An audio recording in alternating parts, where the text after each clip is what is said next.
네, 성경은 창세기 5장입니다. 창세기 5장 1절로부터 보겠습니다. 아담 자손의 계보가 이러하니라. 하나님이 사람을 창조하실 때에 하나님의 형상대로 지으시되 남자와 여자를 창조하셨고 그들이 창조되는 날에 하나님이 그들에게 복을 주시고 그들의 이름을 사람이라 일컬으셨더라. 아담이 130세에 자기 모양 곧 자기 형상과 같은 아들을 낳아 이름을 셋이라 하였고 아담이 셋을 낳은 후 800년을 지내며 자녀를 낳았으며 그가 930세를 향수하고 죽었더라. 셋은 105세에 에노스를 낳았고 에노스를 낳은 후 807년을 지내며 자녀를 낳았으며 그가 912세를 향수하고 죽었더라. 에노스는 90세에 게난을 낳았고 게난을 낳은 후 815년을 지내며 자녀를 낳았으며 그가 905세를 향수하고 죽었더라. 게난은 70세에 마할랄레를 낳았고 마할랄레를 낳은 후 840년을 지내며 자녀를 낳았으며 그가 910세를 향수하고 죽었더라. 마할랄렐은 65세에 야렛을 낳았고 야렛을 낳은 후 830년을 지내며 자녀를 낳았으며 그가 895세를 향수하고 죽었더라. 야렛은 162세에 에녹을 낳았고 에녹을 낳은 후 800년을 지내며 자녀를 낳았으며 그가 962세를 향수하고 죽었더라. 에녹은 65세에 무드셀레를 낳았고 무드셀레를 낳은 후 300년을 하나님과 동행하며 자녀를 낳았으며 그가 365세를 향수하였더라. 에녹이 하나님과 동행하더니 하나님이 그를 데려가심으로 세상에 있지 아니하였더라. 무드셀레는 187세에 라멕을 낳았고 라멕을 낳은 후 782년을 지내며 자녀를 낳았으며 그는 969세를 향수하고 죽었더라. 라멕은 182세에 아들을 낳고 이름을 노아라 하여 가로되 여호와께서 땅을 저주하심으로 수고로이 일하는 우리를 이 아들이 아니하리라 하였더라. 라멕이 노아를 낳은 후 595년을 지내며 자녀를 낳았으며 그는 777세를 향수하고 죽었더라. 노아가 500세 된 후에 셈과 함과 야벳을 낳았더라. 아멘. 기도하겠습니다. 오늘 우리에게 주의 말씀을 주셔서 감사합니다. 하나님의 큰 사랑 우리에게 부어주시고 오늘도 주의 말씀을 통하여 영혼의 진리가 우리의 삶을 새롭게 만들 줄 믿사오니 오늘도 은혜 내려 주시옵소서. 깨닫는 은총 허락하여 주시기를 간절히 바라고 나올 때에 예수님의 이름으로 기도드리옵나이다. 아멘.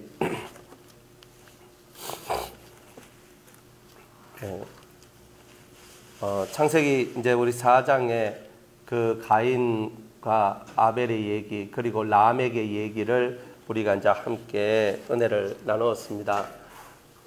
가인이 만들어낸 세계는 칼을 든 세계예요. 칼을 더 들었다는 말은 정복하겠다는 뜻이죠. 전쟁하겠다. 내가 정복하겠다. 똑같아요. 그죠? 우리도 칼을 들었죠. 그죠? 우리는 말씀의 칼을 들었고 그들은 권력이란 칼, 힘이라는 칼을 들었다 이 말이에요. 그러니까 칼을 들고 너희들이 나를 따르지 않으면 죽을 것이다. 나를 따르면 살 것이다. 이렇게 얘기해요. 성경도 그래요. 우리가 말씀을 쫓아가잖아요. 그 말씀을 따르면 살 것이고 말씀을 따르지 않으면 너희들은 죽을 것이다. 얘기해요. 똑같아요. 그런데 뭐가 다르냐면은 이 가인은 죄의 권능과 권세, 사망의 힘을 갖고 사람들의 영혼을 이렇게 땡기는 그 일을 했고 그리고 사람들 육체를 지배하려고 했던 거예요. 그러니까 눈에 보이는 땅, 눈에 보이는 육체를 지배하려고 했고 예수님은 하나님 말씀의 칼을 들고 우리 심령 속에 있는 죄의 세상을 무너뜨리고 우리 안에 하나님 나라를 주기를 원하셨다는 거죠. 똑같이 우리는 칼을 들어요. 칼을 들었는데 우리가 든 칼과 가인의 후손이 든 칼은 다르더라는 거예요. 그러니까 여러분들은 손에 성령의 검을 들고 여러분들이 여러분들 속에 있는 죄를 도려내는 그런 일들을 할 때에 가인의 칼은 여러분들에게 사라지게 될 것입니다. 그래서 이 가인이 이제 칼을 들고 세상을 정복하고 다스리는데 뭐 가지고 무엇으로 하느냐면 그들이 지니고 있는 악으로 세상을 정복하고 다스립니다. 하나님의 형상으로 다스리는 게 아니에요. 하나님의 형상, 의와 진리를 통하여 거룩함을 입은 우리가 그죠? 거룩함을 입은 우리인데 의와 진리를 통한 정복이 필요한데 그런데 이 세상은 힘의 논리로서 정복을 하더라 이 말이에요. 그러니까 우리는 의와 진리를 통해서 옳음을 통해서 세상을 정복하고 진리를 통하여서 세상을 정복합니다. 올바른 이치를 가르쳐주고 올바른 삶을 가르쳐주고 올바른 사상과 올바른 삶의 길을 가르쳐주는 거죠. 그래서 그들이 그 앞에 엎드려서 아멘하고 맞습니다. 이 길이 옳습니다. 그래서 그 심령이 자연스럽게 엎드려서 당신이 가는 길이 옳습니다. 존경합니다. 당신을 따르겠습니다. 이게 예수님의 길이란 말이에요. 그러나 가인의 칼은 목에 칼을 대고 내 딸을 안 따를래 이거예요. 그러니까 얼마나 이 악이 만들어낸 세상과 주님이 만들어내는 세상이 이토록 다르냐는 거죠. 그리고 점점 이 악의 세력이 성장되면서 더 살인이 구체화되어져 가고 점점 계획적인 살인의 세상들이 만들어집니다. 즉 고범죄, 계획적으로 죄를 짓는 그런 세상, 그런 세상이 점점 확장되어져 가더라는 거죠. 그러더니만 이제 이 세상이 점점 우리가 살아가는 이 세상의 모든 삶의 형태 속에 이 악마의 마귀의 사상과 마귀의 철학들이 곳곳에 들어오기 시작합니다. 교육계에 들어와요. 그렇죠? 뭐 문과, 우리가 쉽게 말하면 사람을 양육하고 교육시키는 그런 문과적인 면, 혹은 뭐 이공계, 혹은 음악계, 혹은 그 여자의 어떤 그런 삶, 뭐 미인, 그 여자를 통해서 만들어내는 어떤 그런 이제 세계, 여러 가지 이런 세상 속에서 마귀적인 그런 악의 힘들, 악의 철학, 악의 사상들이 막 들어가가지고 우리가 살아가는 모든 삶을 통하여서 내가 배우는 것도, 기술을 익히는 것도, 내가 살아가는 모든 것도 힘이 있어야 돼. 그래서 힘의 논리가 모든 세상을 장악하고 다스릴 수 있도록 만들어내는 약육강식의 세상의 원리를 계속적으로 이 세상에 퍼뜨리더라 이 말입니다. 너 약하면 잡아먹혀. 너는 강해야 돼. 계속 이런 논리를 주입시킵니다. 부모도 애들한테 공부를 시키는 이유가 뭐예요? 안 잡아먹히려고. 그죠? 쉽게 말하면 세상에서 네 밥그릇 챙기고 네 삶을 똑바로 살아나가려면 너는 공부를 해야 돼. 너는 공부를 해야지. 공부를 잘해야지. 공부를 열심히 해야지. 너 성적도 좋아야지. 그래야 네가 경쟁사회에서 너는 버텨나갈 수 있어. 결국 경쟁사회에서 버텨나갈 수 있어. 이렇게 나오는 거죠. 그러면서 네가 공부도 지금 너에게는 칼이다. 너는 칼을 들고 있어. 그렇잖아요. 공부 잘한 애가 사고 치고요. 공부 못한 애가 사고를 쳐요. 똑같이 사고를 쳤는데 그죠? 공부 잘하는 애는 그래 그럴 수 있어. 그거 딱 봐줘요. 근데 공부 못하는 애 이 새끼 딱 거기서 때리고 이렇게 하거든요. 그거 웃기잖아요. 똑같이 사고를 쳤는데도 공부 잘하는 애는 면제부예요. 면제부. 이 면제부가 있다니까. 전교 1등하고 2등하고 뭐 손가락 10손가락 안에 들어봐요. 그러면은 그래 너 다음에 절대 그러지 마. 하면서 이딱 봐줘요. 공부 못하는 애들은요. 막 때리겠습니다. 이 하면 나 정학이야. 나는 대학이야. 막 이렇게 나오거든요. 그러니까 이 공부를 잘하는 것도 하나의 권세고 권력이 되고 칼이 되는 거예요. 그러니까 이제 이런 세계가 이제 끊임없이 이렇게 펼쳐져 나가서 교육하는 속에서도 이제 이런 일들이 벌어지고, 그리고 음악하는 데에서도, 그리고 이공계 과학적인 세상 속에서도 모든 것들이 기술이 힘이다, 기술이 능력이다. 계속 그 기술을 갖고 무한 경쟁을 하면서 이렇게 살아가더라 이 말이에요. 그러니까 우리가 살아가는 이 모든 세상들은 힘없으면 죽는다. 이게 기본 논리예요. 그죠? 돈 없으면 죽는다. 힘 없으면 죽는다. 아는 거 없으면 죽는다. 계속 그래서 알길 원해서 새벽부터 나가서 공부해야 되고, 직장인들도 자꾸 자기 개발해야 되고, 계속 이런 무한 경쟁 시대. 그게 뭐냐? 약육강식의 세계라 이 말입니다. 그래서 가인은 점점 사람들을 계속적으로 약육강식의 세계로 몰아넣고 결국 우리들 속이 죽어가도록 만드는 거예요. 그래가지고 자꾸 마음을 강박하게 만드는 거예요. 내가 강하지 않으면 죽는다. 강하지 않으면 죽는다. 강한 것, 센 것, 힘센 것 이런 것만 추구해 나가도록 만들어요. 그런데 예수님은요. 내가 희생하고 내가 죽고 나의 사랑으로 네가 살아라 얘기합니다. 한 알의 밀이 땅에 떨어져 썩지 아니하면 많은 열매를 맺을 수가 없다고. 한 알의 밀이 땅에 떨어져 죽어야지만 많은 열매를 맺을 수 있다고. 그러니까 완전 정반대의 사상이 세상에 깔려 있는 거예요. 그러니까 사람들은 뭘 좋아하겠어요? 사람들은 자극적인 걸 좋아해요. 그리고 일단은 내가 살고 봐야 된다는 것을 항상 생각하죠. 내가 있어야 그 다음이 있지. 그러니까 이 사람들이 예수님의 길보다는, 예수님의 길이 맞긴 맞는데 세상 살아갈 때는 대단히 힘들고 어렵습니다. 그러니까 불편합니다. 이 경쟁사회 속에서 내가 예수의 마음 품고 경쟁사회가 되겠습니까? 제가 다 빼앗기지요.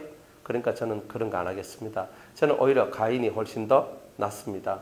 왜냐하면 가인은 힘의 논리로서 나아가니까 내가 힘쓰고 노력해서 힘을 기르면 되니까 사람들은 이런 생각에 빠지게 되는 겁니다. 그러면서 그 하나님의 큰 사랑과 은혜의 길을 저버리고 힘의 논리 속으로 빠져들어가서 결국 이 사회가 점점 배우는 것도 기술도 과학도 음악도 모든 것이 그 힘의 논리가 지배하고 통치하고 다스리도록 만들어내는 이제 이런 이야기들이 펼쳐졌다. 그러니까 이 세상이 악으로 점점 확산되어져 가는데 각 개마다 그죠? 스포츠 속에도 있죠. 문화 속에도 있죠. 뭐 정치, 그죠? 경제, 뭐 수많은 우리가 살아가는 사회의 공동체 속에도 다 이런 힘의 논리가 다 들어있는 거죠. 뭐 장 뽑는다 그러면 항상 그 장 그게 뭐 눈이 뻘게 가지고 내가 장하겠습니다. 내가 무슨 장하겠습니다. 그렇지 않아요. 무슨 협회장, 클럽, 그죠? 무슨 클럽 회장 뭐 이런 거 있잖아요. 그러면 대단히 명예가 되잖아요. 그러니까 뭐 교회에서는 이제 뭐 총회장, 노회장 뭐 이런 것들은 명예잖아요. 그러니까 자꾸 사람들은 장자리에 앉아서 남을 지배하고 통치하고 다스리고 혹은 그거 아니더라도 마음속에서 내가 그 자리에 있었다는 것만 해도 그게 명예가 되고 힘이 되고 내가 나를 이렇게 어떤 한 역사책에 내 이름 한 줄이라도 기록할 수 있는 그런 것이 되면 얼마나 좋아요. 그러니까 사람들은 그런 세상, 자극적인 세상, 칼의 세상 속으로 자꾸 들어가면서 이렇게 살고 있더라. 근데 우리는 그렇게 하지 말자. 우리는 그렇게 하지 말자. 네, 이런 거죠. 그래서 이제 오늘 이제 이 본문에 나오는 이제 이 5장에 이제 있는 이 말씀은 믿음의 계보예요. 믿음의 계보. 그러니까 지금 4장까지 3장과 4장 타락한 세상 속에서 죄가 어떻게 발생되며 죄가 어떻게 확산되는지에 대한 얘기를 했다면 한 템포 딱 끊어주시면서 주님이 5장에는 이제 죄의 세상이 아니라 의의 세상이 어떤 식으로 발전되며 의의 세상이 가지고 있는 특징이 무엇인지 이런 것들을 사람들의 이름을 통해서 우리한테 계시를 해주고 계시더라는 말이에요. 그러니까 아담을 통해서 모든 것이 시작이 되었죠. 자, 아담이라는 이제 아담. 이제 아담으로부터 시작이 됩니다. 자, 아담이란 말은 흙이라는 뜻이에요. 흙, 불다.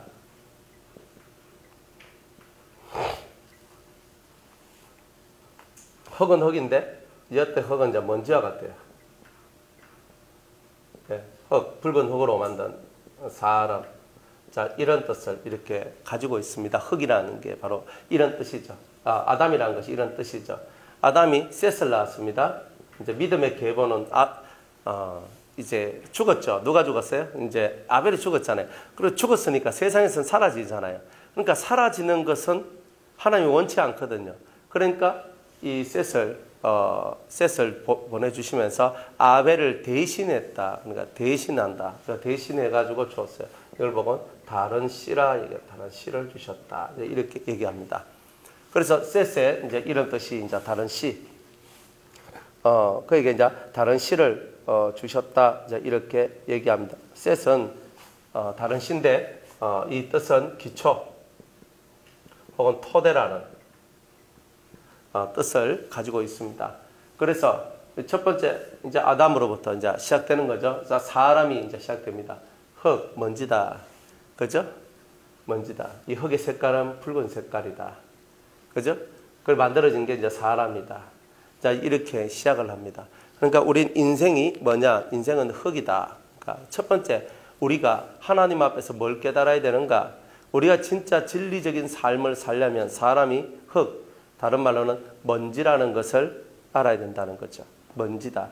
나는 먼지구나. 그러니까 먼지가 쓸모가 있습니까? 아무짝에도 쓸모가 없는 것이 먼지입니다. 그런데 내가 정말 아무짝에도 쓸모없는 먼지라는 것을 먼저 깨달아야 된다는 거죠. 내 심령 속에 내가 먼지라는 것을 깨닫는 순간에 우리는 겸손해져요. 자기의 삶에 대하여서 겸손해져요. 기껏 해봐야 나는 먼지 한 줌인데, 그렇죠? 우리가 화장을 해가지고 우리가 다 마지막에 이제 뼈를 다 갈아가지고 이제 그 유골이 나오잖아요. 그리고 갈아가지고 가루가 나와요. 뼈가루가 나와요. 근데 한 줌이에요, 한 줌. 그러니까 우리를 다 태워가지고 마지막 끝까지 남은 거 이렇게 갈아가지고 나오니까 한 줌이 나오는 거예요. 한 줌. 그게 저예요. 그게 우리란 말이죠. 그러니까 우리가 이 믿음의 길을 시작할 때 저와 여러분들이 제일 먼저 가지고 있어야 될 것이 뭐냐? 나는 한 줌의 먼지구나. 그러니까 먼지구나. 내가 이렇게 약하고 바람이 불면 날아가고 세상에서는 무가치한 그런 존재구나 하는 것부터 우리의 신앙이 시작되는 겁니다. 이게 신앙이 시작돼요. 그렇게 신앙이 시작되는 겁니다.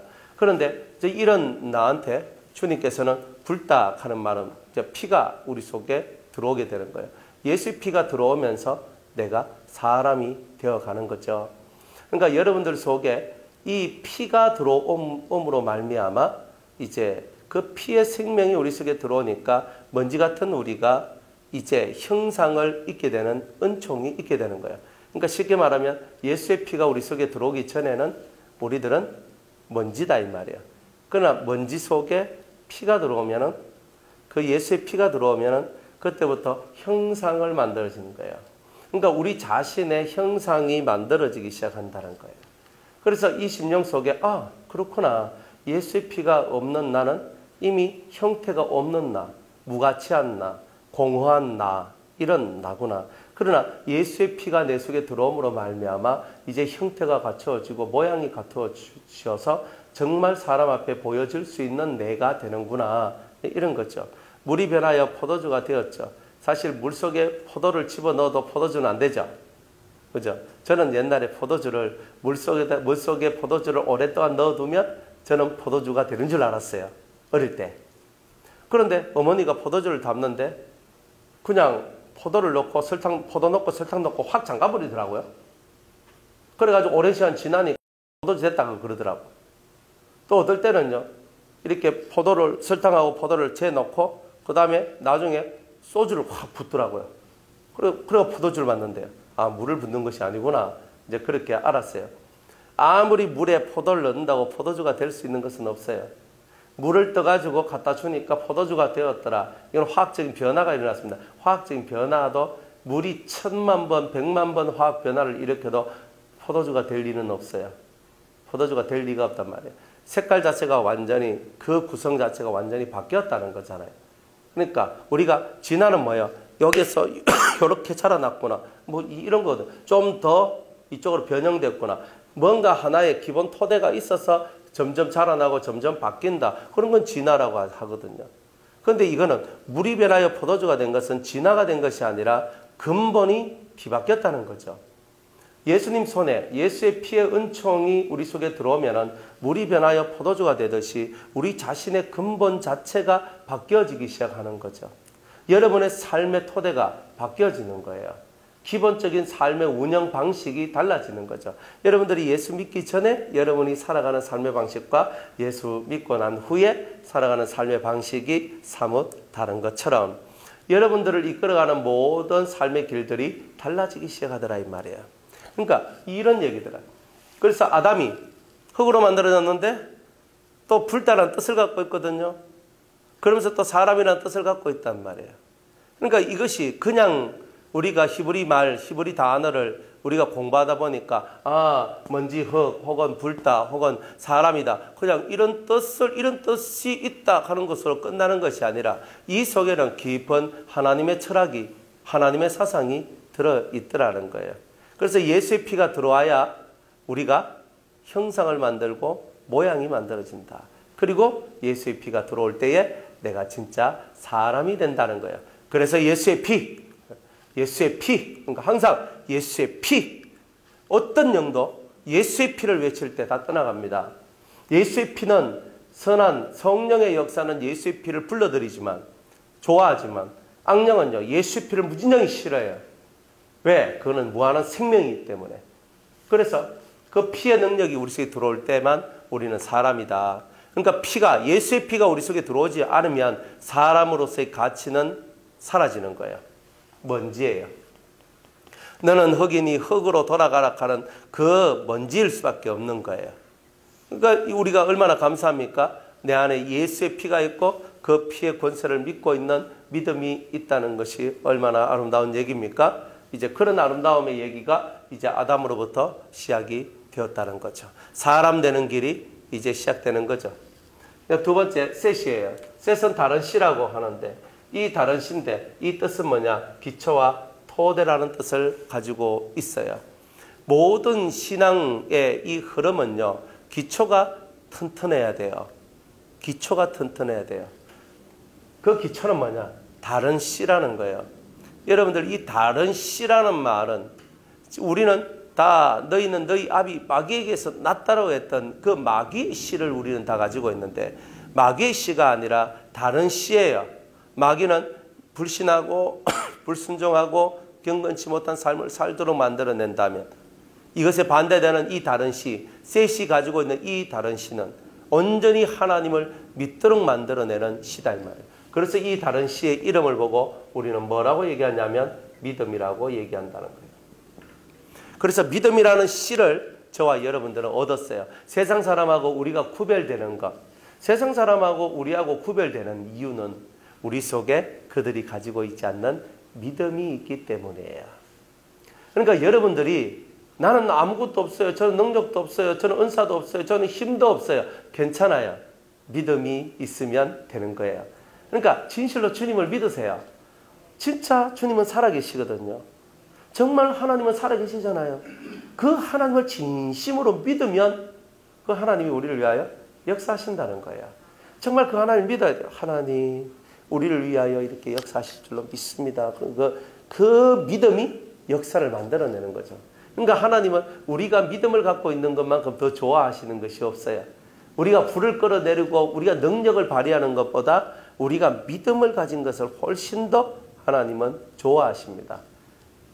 그래서 이 우리의 모든 기초와 토대는 무엇으로 세워진다? 믿음으로 세워진다는 거죠. 그러니까 믿음의 기초, 믿음이라는 이 믿음성이 기초가 되지 않으면 언제든지 우리는 쓰러져요. 우리는 반석 위에 세운 집이라는 말을 씁니다. 반석은 뭐냐? 말씀이거든요. 근데 그냥 단순히 말씀하면 안 돼요. 말씀 위에 우리가 세워져야 됩니다가 아니에요. 말씀을 믿는 믿음 위에 우리가 세워져야 된다. 이렇게 해석해야 되는 거죠. 그러니까 말씀을 믿는 믿음 위에 내 신앙의 집이 세워진다. 이렇게 얘기하는 거예요.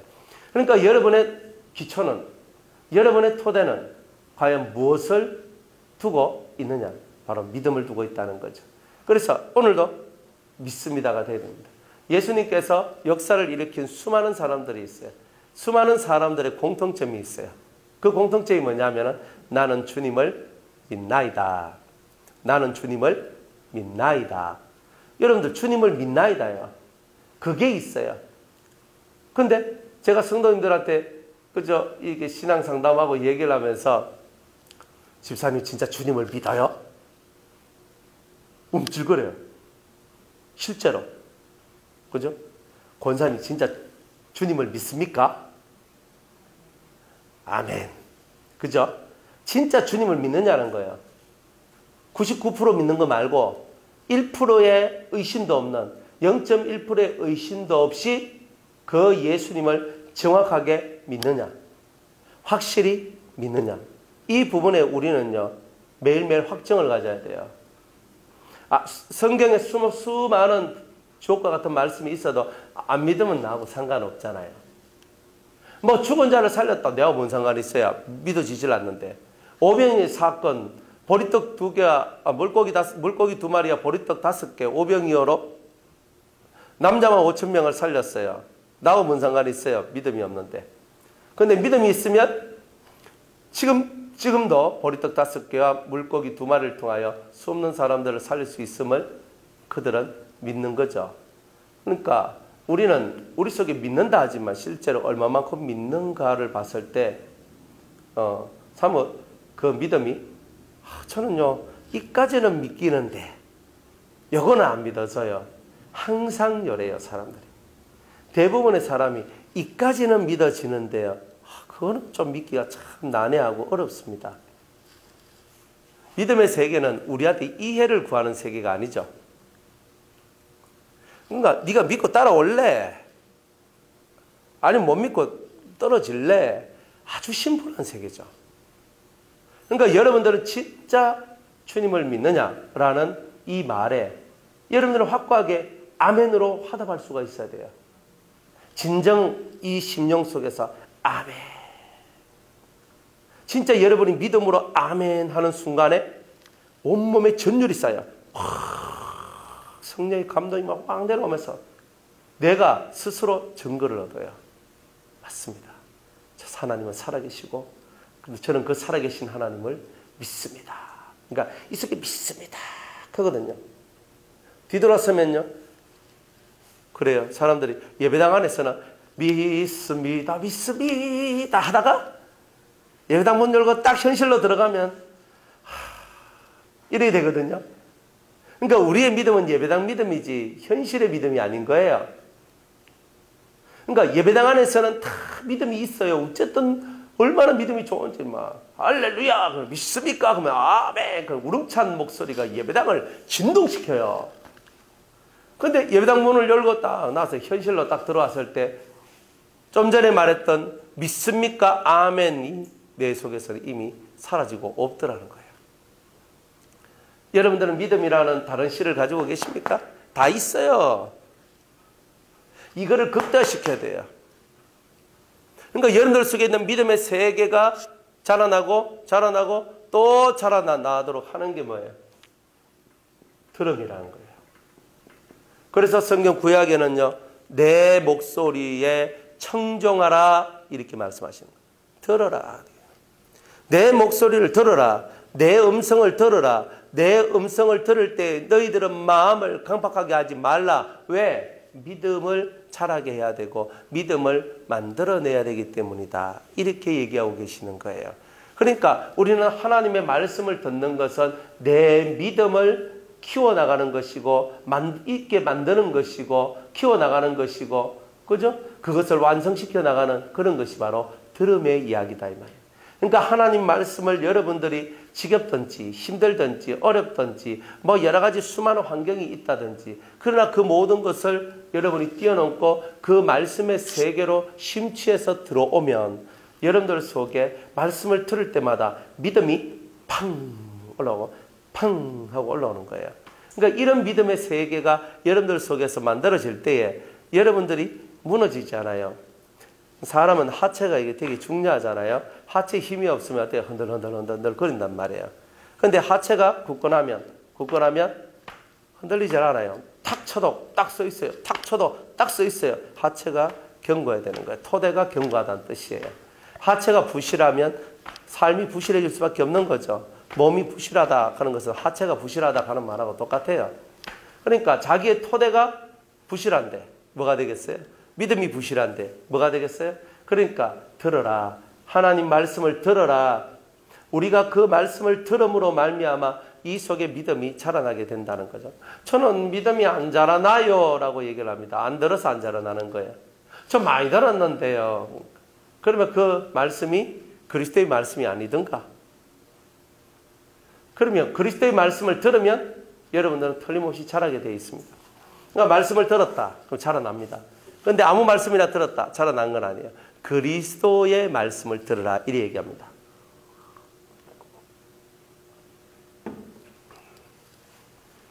그래서 그리스도의 말씀을 들으라. 그러면 너에게 이 믿음이 성장될 것이고 믿음이 자라나게 될 것이다. 이렇게 얘기를 합니다. 그러면서 이 믿음의 계보가 이런 식으로 흘러가는 거예요. 흘러가는 거예요. 첫 번째는 사람이 뭔지라는 것부터 깨달으라 이 말이죠.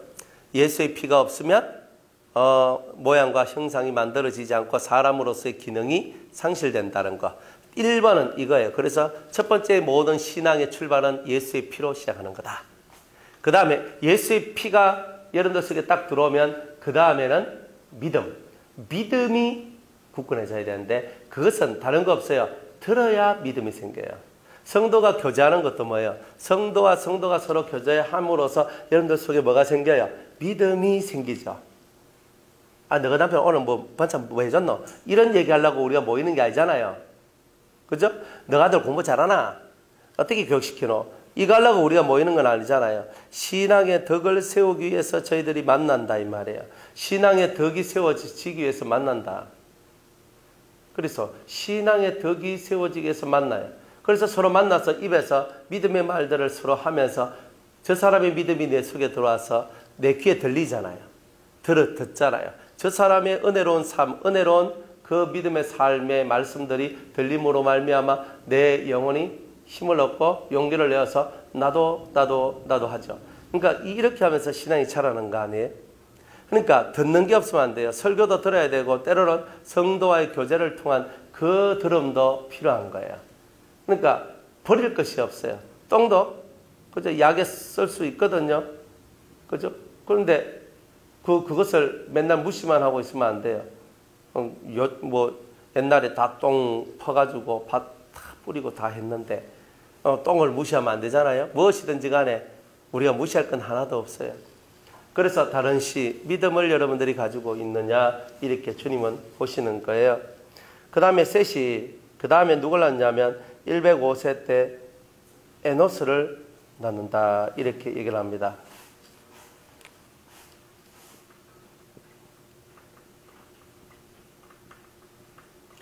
이 에노스란 뜻은 인간이라는 뜻을 가지고 있어요. 그죠? 사람, 인간이나 사람이나, 그죠? 이런 뜻을 가지고 있습니다. 그래서 이 에노스를 낳았어요.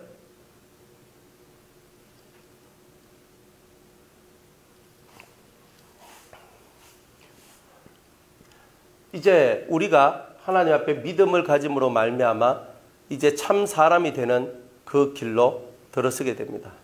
셋이 에노스를 넣고 비로소 여호와를 불렀더라 이렇게 얘기를 하죠. 항상 이게 성경이 중요한 게 뭐냐면은 4장 26절에 보면 셋도 아들을 낳고 그 이름을 에노스라 하였으며 그때의 사람들이 에노스를 낳은 그때에 비로소 여호와의 이름을 불렀더라 그랬어요. 에노스가 나와서 여호와 이름을 불러요. 자, 셋은 믿음이죠. 믿음이에요. 이 믿음은 뭘 만들어내냐면은 참 사람의 모습을 만들어내거든요. 참 사람의 모습을 만들어내. 인간이 뭐냐? 사람이 뭐냐? 사람이 뭡니까? 사람을 정의 내리는 거예요. 대단히 중요한 거거든요. 그런데 이 셋이 에노스를 낳았을 때 사람 되는 길을 찾고 사람 되는 삶의 이 방향성을 찾아내는 거죠. 이 찾아낼 때 사람들은 마음속에서 누구를 부를 수밖에 없냐면은 여호와를 부를 수밖에 없는 거예요. 여호와를 불렀더라 그랬죠. 여호와를 부른다는 말이 뭐예요? 하나님 앞에 기도를 한다는 거잖아요. 그러니까 이렇게 신앙의 계보는 흘러간다. 신앙의 흐름은 이런 식으로 흘러간다는 것을 우리한테 보여주고 있는 거예요. 그래서 사람이 뭐예요? 사람이 사람답게 사는 게 뭐예요? 질문 안 합니까? 하죠. 우리는 보통 여기서 멈추거든요. 난 믿습니다. 믿으니까 구원받았습니다. 할렐루야. 구원받았습니다. 할렐루야. 구원받았습니다. 할렐루야. 지금 그죠? 우리 한 집사님이 죽는다 할지라도 천국 가시겠습니까? 무조건 아멘 하잖아요. 안 하십니까? 한 집사님 지금 죽어도 천국 가시죠, 그죠? 예? 할렐루야.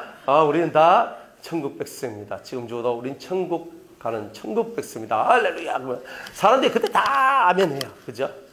설교가 좀 길면 다 좋은 분들도 그때는 다 아멘 하는 거예요. 다 아멘 해요. 왜 천국 가는데 얼마나 좋은데. 그렇잖아요. 믿어요. 난 믿습니다. 그럼 그때 그 믿음도 진짜 믿음인지 참 의심갈 때가 많아요. 여기서 머무르면 안 되거든요. 뭐가 인간이고 뭐가 사람이고 사람이 되는 방법이 뭘까? 인간이 되는 방법이 뭘까? 이거 연구해요. 이걸 보고 뭐라고 얘기했냐면 도라고 얘기하는 거예요. 도. 한자로 길도자. 길도자 쓰는데 깨달을 도, 길도자. 깨달음 혹은 길 이런 것을 쓴단 말이에요. 그러니까 우리 속에 이제 도가 시작되는 거예요. 깨달음이 시작되고 어떤 길을 찾는 구도자의 자세가 시작돼야 되는 거죠. 구도자. 도를 구하는 게 필요해요. 도를 구하는 거예요. 그러니까 사람이라는 뜻을 가지고 있다. 인간, 사람이라는 뜻을 가지고 있는 에노스라 그랬죠. 그러니까 사람 속에는 사람이 뭘까? 인간이 뭘까? 사람이 된다는 것은 뭘까? 사람처럼 산다는 것은 뭘까? 내가 예수를 믿는데 사람처럼 산다는 건 뭘까? 내가 예수를 믿는데 사람이 되었다는 것은 뭘까? 내가 지금 사람 안 되었어요? 사람 되었잖아요. 근데 생각 자체가 자기 내면으로 들어가서 자기 속에 나는 틀림없이 사람인데 그러나 사람이 아닌 모습이 내 속에서 흘러나온다는 것을 알더라 이 말이에요. 그러니까 사람들은 고민하는 거예요. 그래서 나는 알고 싶거든요. 사람이 뭔지 알고 싶어요. 사람이 되는 길을 알고 싶어요. 단군 신화에는 쑥과 마늘을 100일 동안 동굴에서 먹으면 된다 하니까 우리도 쑥하고 마늘 들고 동굴 들어가서 먹으면 사람 되겠죠? 예? 안 됩니까? 그러니까 어떻게 하면 내가 사람이 될 것인가? 이 고민하는 거 아니에요? 여러분들 마찬가지예요. 내가 진짜 어떻게 하면 진정한 신앙이 될까? 이 고민하잖아요. 내가 어떻게 하면 하나님의 사람이 될까? 고민하잖아요. 그런 고민들이 시작되어야 여호와 이름을 불러요.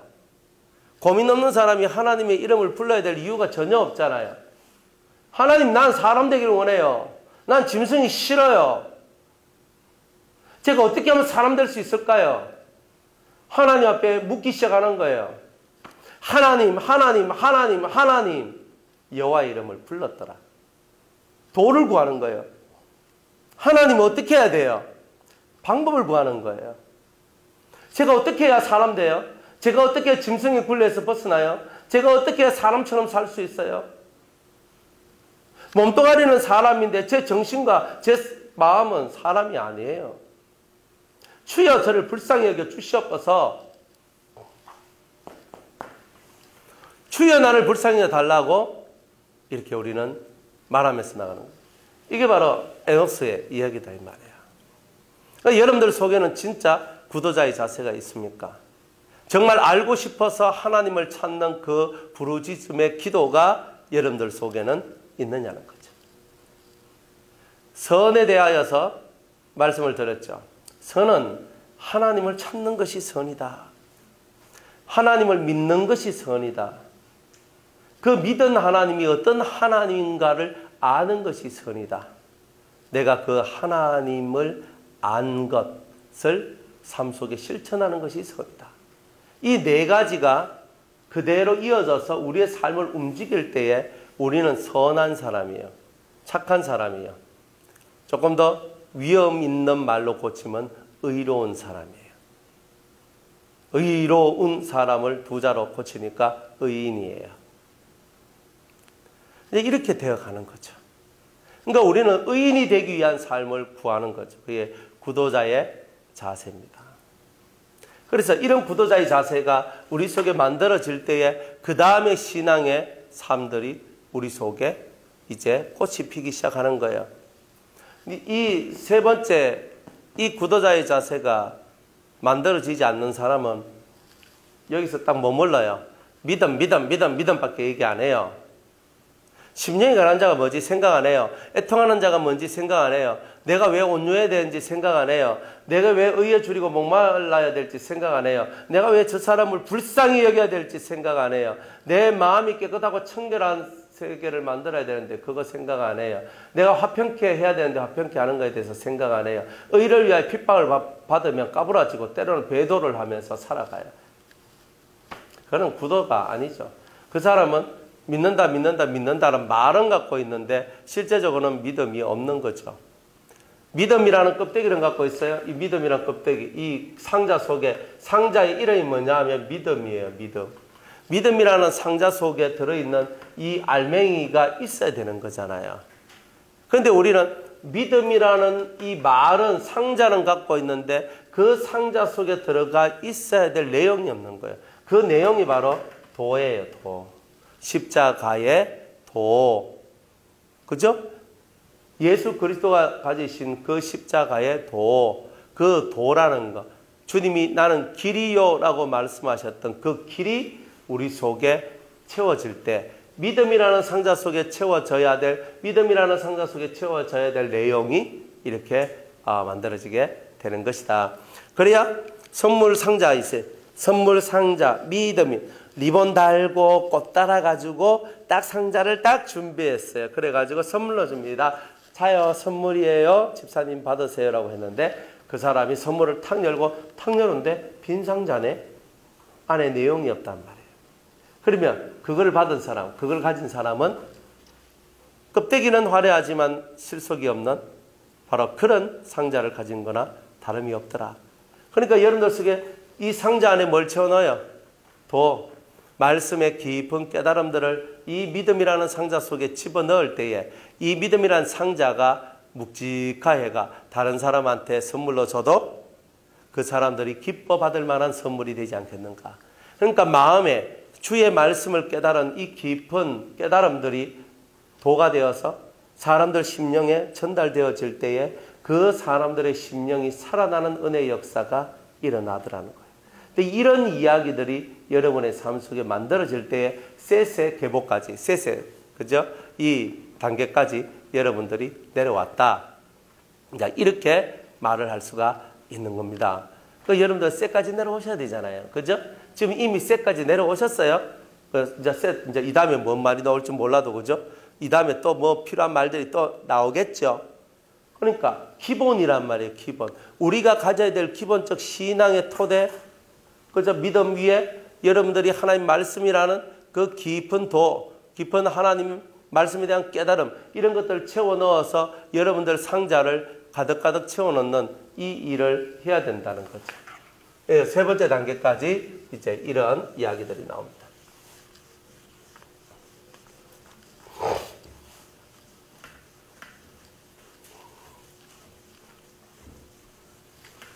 자, 네 번째, 에노스 다음에 게난이에요.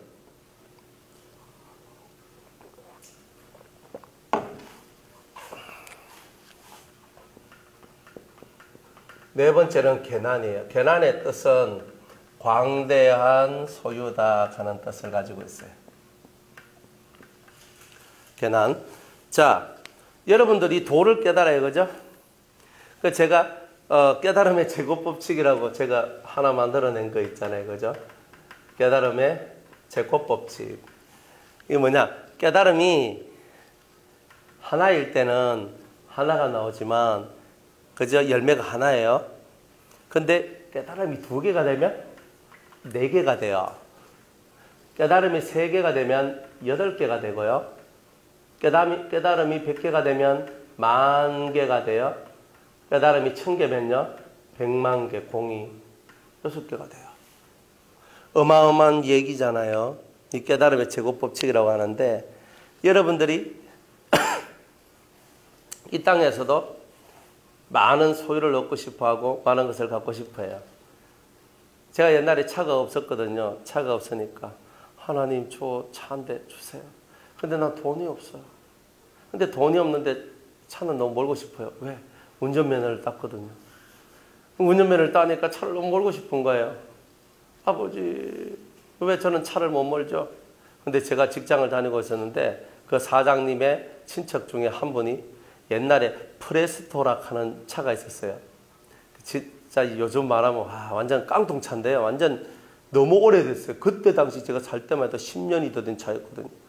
근데 그걸 30만 원 주고 사라는 거예요. 감사합니다.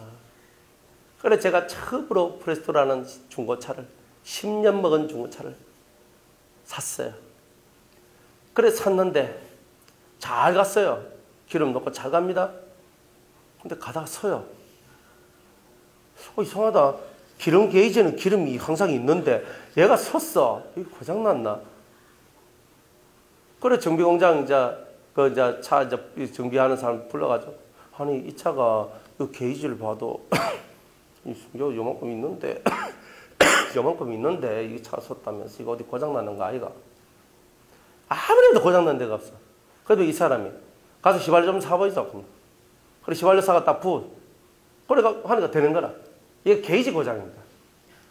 게이지가 그러면 이거 계기판 고쳐야 되는데 얼마입니까? 그러니까 몇십만 돈대요. 차가보다 더 비싸. 아이고 그래가지고 이제 어떻게 했냐면 10,000원치 넣고 한 100km 좀 타면 또 10,000원치 넣고 막 이렇게 타는 거예요. 가다가 차 쓰면 기름 떨어졌구나. 그래 또 가서 PT병에 가가지고 사가지고는 그런 차를 타고 다니니 다른 사람이 타는 차가 자꾸 눈에 새록새록 들어오기 시작합니다. 2년 후가 됐어요. 회사를 바꿨어요. 그래서 다른 회사에 들어갔습니다. 들어가니까 거기 있는 직원이 프라이드라는 차를 가지고 있습니다. 그거 240만 원에 사라는 거예요. 또 제가 얼마나 믿음성이 좋은지 좋다 하면서 사버렸네. 프레스토가 막 가슴이 시린 거예요, 그거는. 결국 그분을 폐차장에다가 모셔드렸어요. 그리고 이제 그 차를 샀는 거예요. 좋대요. 프레스토는요, 10년 이상 되니까 뭐 움직이는데 뭐 자꾸 냄새가 나고 무엇이 안 좋아요, 그게. 그리고 항상 불안해요. 어디 좀 갈락하면 기름. 그리고 차에 기름 항상 싣고 다닌다니까. 혹시 쓸까봐. 그리고 그랬단 말이에요. 근데 그 차보다 여기 프라이드가 이제 샀는지 한 3년 정도밖에 안 됐는 차였어요. 얼마나 좋은지. 완전 새 차 같은 느낌이었어요. 그러니까 점점 제 마음도 뭐예요? 프라이드가 더 강해지는 거죠. 그러니까 사람은 견물생심이라 타기 전까지는요, 전혀 아무 생각 없다가 가면 갈수록 이제 점점 좋은 차를 타고 싶은 열망이 만들어지게 돼요. 내가 하나를 사지 않았다, 그 차를 사지 않았다면 저는 아직까지도 차에 대해서 그렇게 눈이 안 떠졌을 거예요. 차 한 대를 삼으로 말미암아 차의 세계에 눈이 떠지기 시작했던 거예요. 이쪽 세계에. 여러분들이 믿음을 가지기 전에는요, 믿음을 통해서 얻어낼 수 있는 게 뭔가 생각도 안 합니다. 근데 여러분이 믿음을 가지고 있고 이제 믿음을 가지고 있으니까 내가 믿음을 통해서 뭘 얻을 수 있지? 내가 믿음을 통해서 과연 내가 어떠한 것을 취할 수 있을까? 여기에 대한 관심이 들어가기 시작하는 거예요. 그러면서 나는 믿음의 부자가 되고 싶다. 나는 믿음의 부요한 자가 되고 싶다라는 꿈을 가지게 됩니다. 여러분들도 그렇죠? 믿음이 부요한 자가 되고 싶어요. 그러니까 믿음의 세계를 통하여 하늘의 것을 얻되 풍성하게 얻어서 이 내 심령 속에 그 하늘의 것 혹은 하나님께서 주신 많은 것들로 가득가득 채워지는 자기 자신을 소망하게 됩니다. 안 그래요?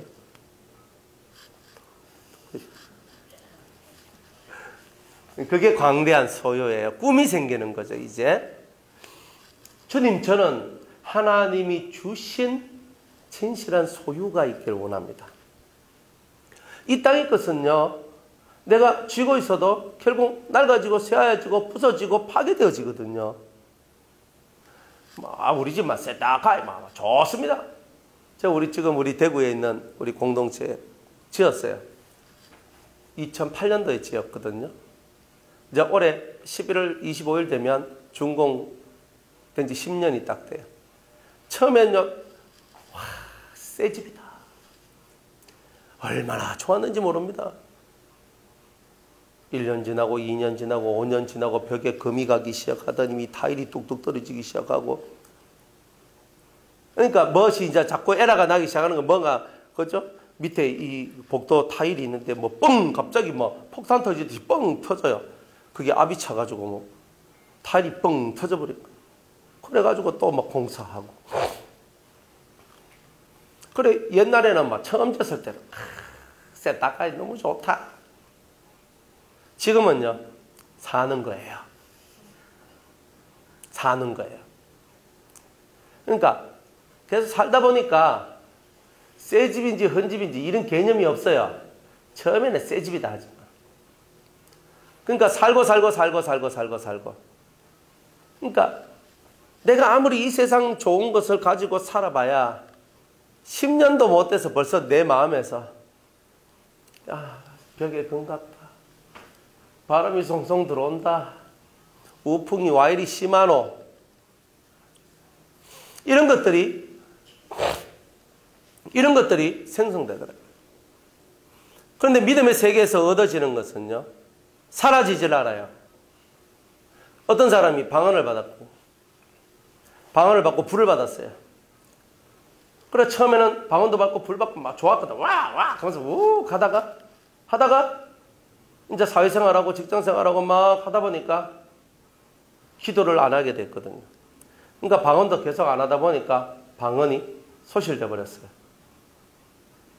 그리고 불도 막 바다가 뜨거웠는데 소실돼 버렸어요. 그래가 진짜 신앙생활 하는 건지 마는 건지 세상 속에서 그냥 뭐 적당히 그죠? 한 잔 마실 때 한 잔 마시고 두 잔 마실 때 두 잔 마시고 그냥 뭐 세상 속에서 그러나 주일만 되면 교회 가서 예배드리고 이런 사람이 되는 거예요. 그러다가 자기 마음속에 항상 부담감이 있는 거예요. 왜냐하면 자기가 하나님을 못 만난 것도 아니고 하나님의 은혜를 못 받은 것도 아닌데 나는 왜 하나님 앞에 이렇게 성령을 받고 은혜를 받았었는데 왜 지금은 나는 왜 하나님으로부터 이렇게 멀리 떨어져 있을까? 그러면서 하나님 앞에 어느 때부터 기도를 하기 시작합니다. 눈물을 흘리며 하나님 앞에 막 기도를 합니다. 그랬더니 다시 방언이 시작되고 또다시 강한 불이 내려오기 시작합니다. 나는 이게 다 사라진 줄 알았는데 또 시작이 되네요. 하나님의 은사와 부르시면 후회가 없어요. 즉 거두어 드림이 없다 이런 뜻이에요. 여러분이 한 번 받으면요. 웬만하면 소실은데도 소멸은 안 돼요. 소실은 뭐냐면 씨는 남겨져 있다는 뜻이다. 요래 보시면 돼요. 씨는 있어요. 소멸은 뭐냐면 씨까지도 다 날아가 버린 거예요. 이러면 진짜 골치 아픈데요. 씨까지도 다 날아가지 않는 상태가 있어요. 그래서 항상 이 속에 다 여기 있어요. 다 있어요. 그런데 이 활활 타오르다가 쑥 절어들어서 요 밑에 밑구석에다 이렇게 요 표만 내고 내 속에 딱 있는 거예요. 이게 막 한참 지나면 있는지 없는지도 몰라요. 아휴, 나는 뭐 내가 되겠나. 그런데 하나님의 것은요. 또다시 힘을 내서 기도하고 하나님 도와주세요. 기도하고 나가다 보니까 그놈이 싹 자라나면서 옛날 받았던 은혜보다 더 센 은혜들을 받게 되는 일이 있죠. 세상 것은 빼앗기고 낡아지고 쇠하여지고 없어지지만 하늘로부터 온 것은 그렇게 되지 않는다는 거예요. 그러니까 이거는요. 영원한 나의 소유가 될 수 있는 거예요. 여러분들이 하늘로부터 내려온 거는요. 계속 차곡차곡 쌓여지는 거예요. 차곡차곡 쌓여져요. 그러니까 여러분 마음만 속만 크면은요.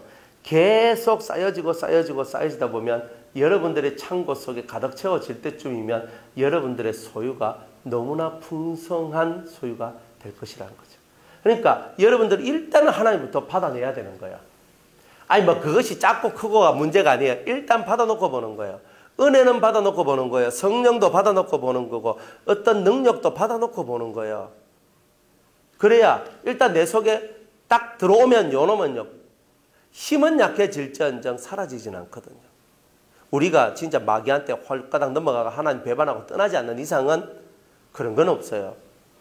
그 정도로 하나님을 한 번 준 거에 대해서는 웬만해서는 거두어내는 이런 거의 없다. 그러니까 여러분들이 계속 앞으로만 전진해서 나아가다 보면 계속적으로 여러분들이 받아들이다 보면 어느 순간인가 넘쳐버린 것이 나와요. 그때 니베에서 생수의 강이 넘쳐나리라 한 것처럼 성령의 역사가 여러분들 주위 사방으로 팍 하면서 펼쳐나가면서 많은 영혼들을 살리게 되는 그런 은혜들이 있게 되더라는 거죠. 우리는 다 꿈을 가져요. 꿈. 내 꿈이 뭐냐? 하늘 것으로 채워지는 게 내 꿈입니다. 근데 이게 꿈이에요. 그러니까 이런 꿈을 이제 여러분이 갖게 되고 신앙의 욕심이죠. 그죠? 욕심하니까 조금 저속하니까 신앙의 비전이 생겨나요. 비전이 욕심, 신앙의 욕심. 하나님 저 적어주세요. 여러분들한테 있죠? 누가 뭐 좀 좋은 거 가지고 있으면 하나님 저거 저한테도 주세요. 저 사람이 뭐 좀 가지고 있다 싶으면 하나님 저도 저한테 주세요. 그러니까 영시오는 그 사람 가서 손이라 한번 딱 잡으려고 그래. 잡으면 이 사람 속에 있는 좋은 것이 내한테 흘러들어오진 않을까. 하면서 이렇게 진짜 사람들이요. 영적인 세계 속에서는요. 비굴하리만큼 비굴한 우리 심정들이 얼마나 많이 일어나는지 몰라요. 근데 필요해요. 내가 낮추어져야 하늘의 것도 오니까. 근데 진짜 능력 받고 은혜 받고 뭐 하늘 문이 열린다 하고 뭐 연계로 왔다 갔다 한다 그러고 능력과 은사가 있고 풀어 나는 이렇게 하고 있잖아요. 안 그렇습니까? 그러니까 우리가 그러면서 우리 속에 나도 저 하늘 것으로 채워지고 싶구나. 나도 이 광활한 이 광대한 이 무한한 하나님의 능력과 은혜와 사랑을 받고 싶다. 이제 이 꿈이 시작되는 겁니다. 이게 시작돼야 그 다음에는 채움의 역사가 나오는 거 아니에요? 광대한 소유를 얻고 싶습니다.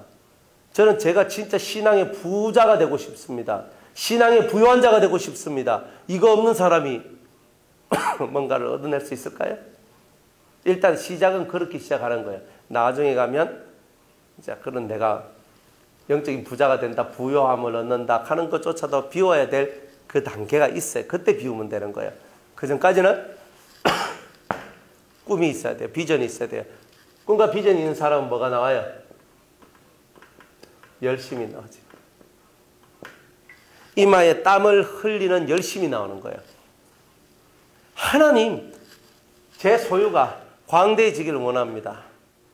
하나님, 광대해지기를 원합니다. 커지기를 원합니다. 이런 사람들이 눈물을 흘리며 씨를 뿌린 자는 기쁨으로 그 단을 가지고 돌아오리라. 이게 딱 나오는 거예요. 눈물을 흘리며 씨를 뿌린 자가 되게 하여 주옵소서. 씨를 많이 뿌려야 그도 드리는 것도 있는 거 아니에요? 새들이 와서 많이 쪼아 먹어도 많이 뿌려놔야 안 쪼아 먹는 것 속에서 식물이 나오는 거잖아요. 그러니까 이 계란은 뭐냐면 이제 꿈을 가지는데 광대함을 가지는 꿈을 가져요.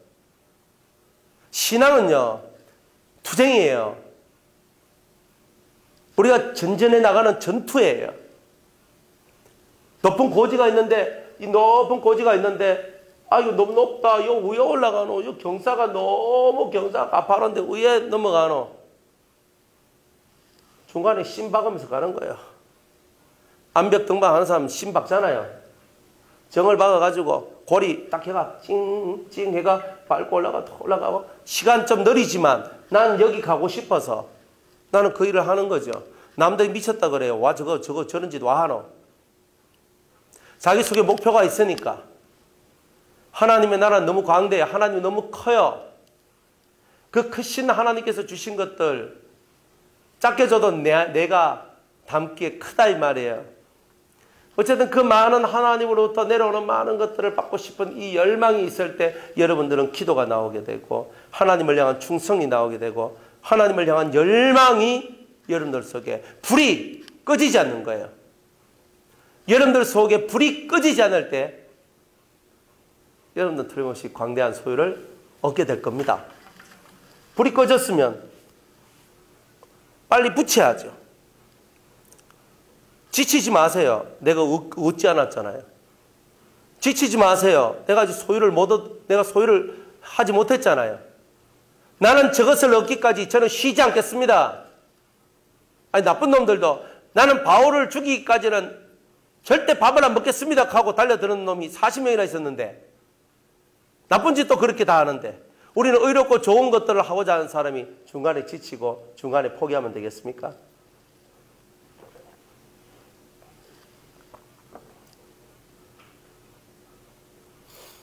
그래서 이 계난을 통해서 주님은 우리에게 꿈을 가지게 하는 큰 하늘의 소유를 얻는 그 목표를 세우게 하신다. 그래서 여러분들 속에서 도가 만들어지고 깨달음이 만들어지면서 인생의 목표가 만들어져요. 인생의 목표가. 그 다음에 5번째는 마할랄레 맞나? 마할랄렐. 네, 맞아요.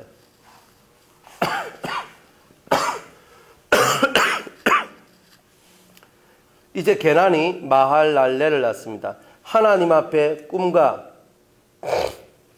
비전을 갖는 이 사람은 마할랄레, 이거는 하나님께 찬송한다는 뜻, 영광을 돌린다는 뜻.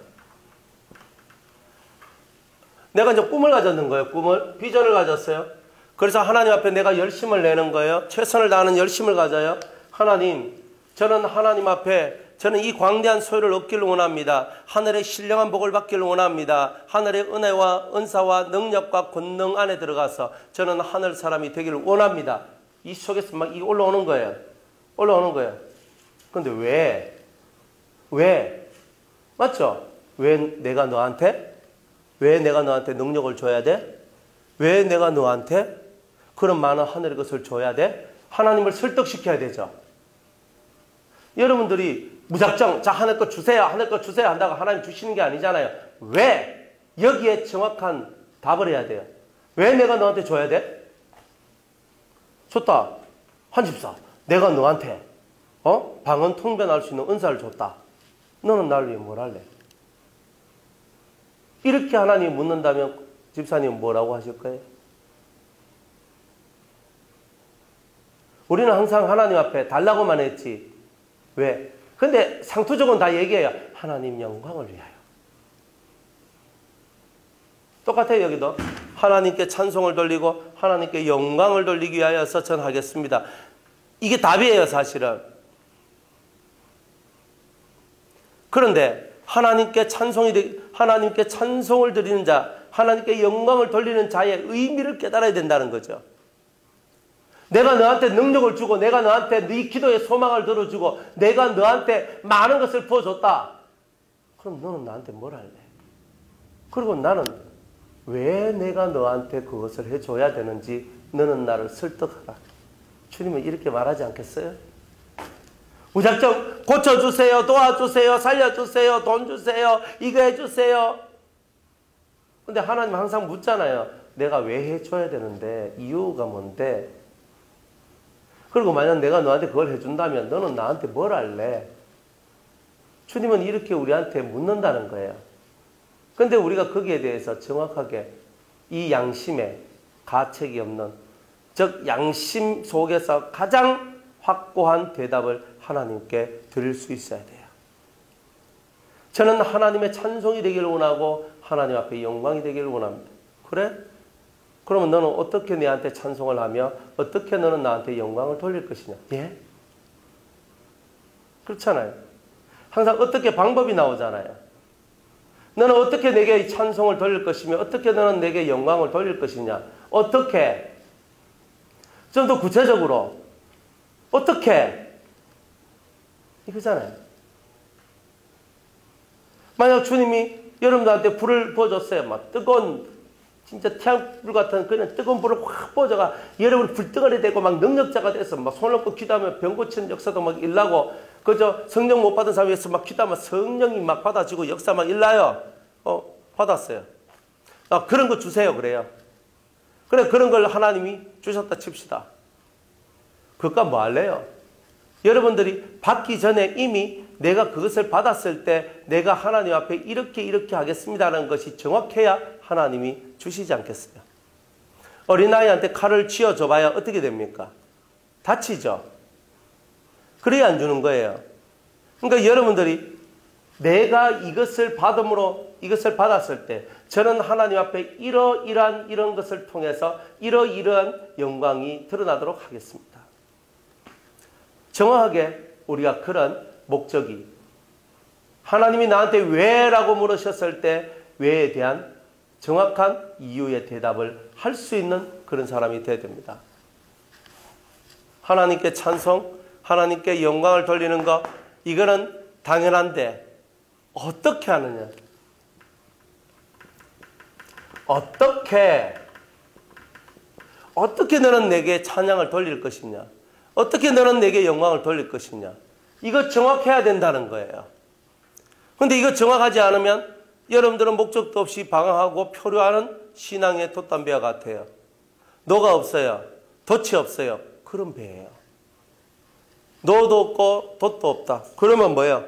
바람이 부는 대로 파도가 그죠? 바람이 부는 대로 흘러가는 그런 배가 될 수밖에 없는 거예요. 내 의사하고는 전혀 관계가 없어요.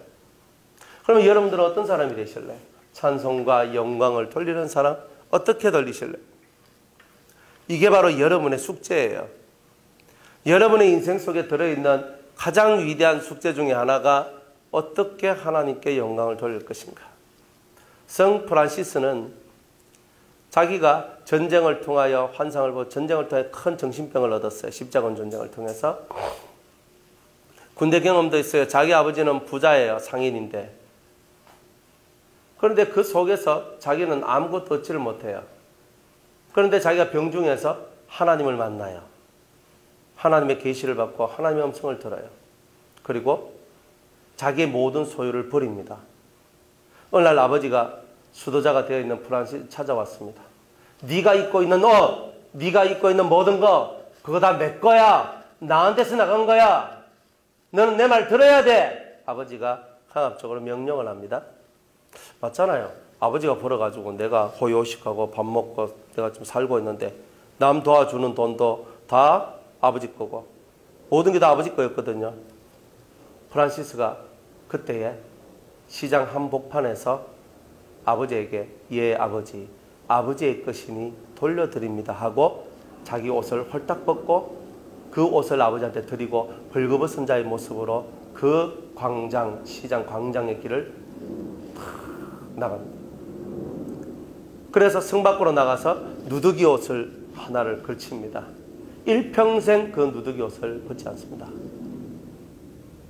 그래서 그는 가난한 자를 위해 살고 정말 사람들을 자기 제자 12명을 만들거든요.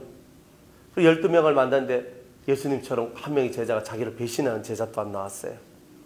대단한 프란시스의 제자들이 나옵니다. 그는 하나님께 영광 돌리는 것이 뭐냐? 무소유, 가난함을 통하여 그러나 가난함에 굴하지 않고 살아가는 것. 그러나 가난한 자를 도우면서 살고 없는 자를 도우면서 살고 힘껏 봉사하고 노력한 것으로 대가를 한 줌의 빵을 얻어서 먹고 그러면서 최선을 다해서 사람을 돕고 하나님을 찬양하고 영광 돌리는 가장 가난한 자의 수도회를 만듭니다. 그게 성 프란치스코 회. 그러니까 그것도 교황한테 가가지고 그걸 얻어내거든요. 성 프란치스코가 교황한테 갑니다. 교황한테 갔어요. 거지 같은 옷을 입고 교황한테 갑니다. 교황이시여. 그때 그 교황은요, 역대에서 가장 권력을 강하게 가지고 있는 그러한 교황이었어요. 그 교황 앞에 갑니다. 그래 교황이 성 프란시스를 깔봅니다. 그래서 교황이 말합니다. 네가 저기 돼지 우리 속에 들어가서 하룻밤 뒹굴고 오면 내가 네 수도회를 인정해 주겠다. 이렇게 얘기합니다. 성 프란시스는요, 그 말을 듣고 곧장 돼지우리로 갑니다. 돼지우리에서 뒹굴면서 하룻밤을 지냅니다. 그 다음날 뒹군 모습을 그대로 가지고 와서 교황이시여, 제가 당신의 명대로 하고 왔습니다. 그때 그 교황이 그 성 프란시스에게 감동을 먹고 그래, 당신이 원하는 대로 하라고. 그러니까 그 옆에 있는 그 제자들이 대단히 놀랄 거 아닙니까? 돼지우리로 가는 그 성 프란시스 옆에 제자들이 아니 스승이여 왜 갑니까? 내가 가난한 자와 헐벗은 자들을 위하여 하나님의 성도들을 위할 수만 있다면 이것이 무슨 대수냐? 그러면서 그 돼지우리를 굴렸는 거예요. 그래가지고 자기가 하나님 앞에 받은 그 은혜의 것들을 지켜나가요. 그래 많은 사람들이 그것을 보고 성 프란시스를 사랑하고 섬하고 따라가는 거예요. 하나님께 찬송을 올리고 영광을 돌린다는 것은 하나님 찬송, 영광 이게 아니라 그의 전 삶을 통하여서 하나님이 내게 주신 진실한 비전을 깨닫고 그 비전을 행함으로써 모든 사람이 이러한 은혜의 길을 만들어 놓은 하나님을 찬양하도록 하고 영광 돌리도록 하는 것이 바로 우리가 살아가는 삶인 거예요. 그런데 우리들은 그런 삶들을 안 살고 입으로 다 하는 거예요. 입으로. 가끔 봉사도 하고, 가끔 선교도 하고, 가끔 전도도 하고, 가끔 집회도 하고, 가끔 이것이야 의샤도 하고 다 해요. 근데 정말 내 격 있는 삶을 통하여, 내 속에 들어있는 이 격 있는 삶을 통한 하나님을 찬송하고 영광을 돌리는 이것은 없더라 이 말이에요. 우리의 착한 행실을 통하여 세상의 빛을 드러내고 그 빛을 본 자들이 하늘에 계신 너희 하나님께 영광을 돌리게 하라 그랬단 말이에요. 그렇게 해야 되지 않겠습니까? 마할랄렐이란 뜻이 바로 그러한 뜻입니다. 그 다음에 마할랄렐 다음에는 야렛입니다.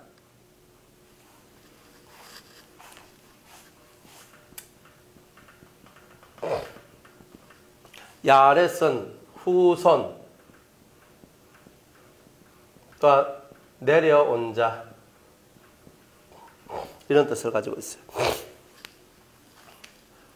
이제 여러분들이 신앙의 목적, 비전 정확하게 세워지셨죠? 신앙생활 하는 데는 내가 뭐라고 살아야 되노? 정확하잖아요. 여러분들 꿈이 있어야 되고 목적이 있어야 되고 살아가는 이유가 있어야 되고 그 모든 것이 정해지지 않으면 공허하게 사는 거잖아요. 그러니까 신앙생활이라는 것은 정확해요. 너 왜 사냐? 그리고 저보고 너 왜 삽니까? 이렇게 물으면 저는 하나님께서 제게 주신 사명이 이겁니다.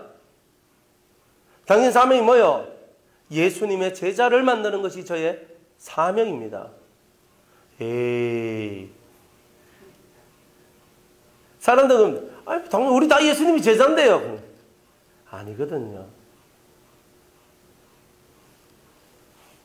딱 저는 알아요. 제가 하나님께서 저한테 주신 사명, 제자를 만드는 사명, 진짜 예수님의 제자를 만드는 사명. 예수님 같은 모습을 가진 예수님의 제자를 만드는 것. 그게 제 사명이에요. 그게 생명을 살리는 거고. 그래서 저보고는 너는 사람 살리는 일을 하라. 저는 사람 살리는 일을 하는데요. 그거 말고 진짜 배기해라. 사람 속부터 살아나도록 해라. 사람 마음 속이 살아나도록 해야 된다.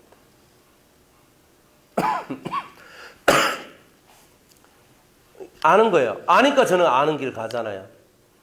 주님이 저한테 딱 가르쳐 주셨거든요. 그러니까 제가 그걸 깨달았어요. 당신은 왜 이 사역을 합니까? 죄 없는 세상 만들기 위해서요. 정확해요, 저는. 근데 우리 교회, 대구 우리 유성교회에 딱 들어가면요. 현수막이 이렇게 밑에 싹 걸려져 있어요. 예수 그리스도의 꿈, 죄 없는 세상을 위하여 딱 써 있어요.